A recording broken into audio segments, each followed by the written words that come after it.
Alright guys, today I'm doing a review on Kettle brand potato chips. Now I didn't want to bring this up, it is certified gluten-free, non-GMO. So potatoes are always gluten-free, but take a look at what else this offers. People always ask me for snack options and stuff like that. So take a look at this here. Though I don't see any dairy in here as well, so which is actually kind of cool. But of course there might be cross-contamination, things like that. Let's open this up.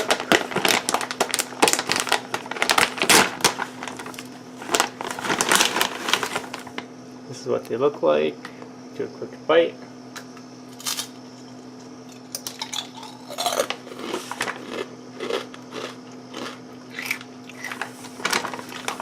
They're extremely crunchy,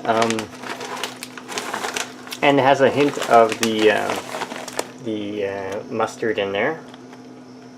But it does, you know, about 2 grams of sugar, lots of carbs, some fat, so you want to be careful of that. And if you have any questions, comments, guys, post below, subscribe to the channel. Taste-wise, it tastes like potato chips, but thicker and crunchier.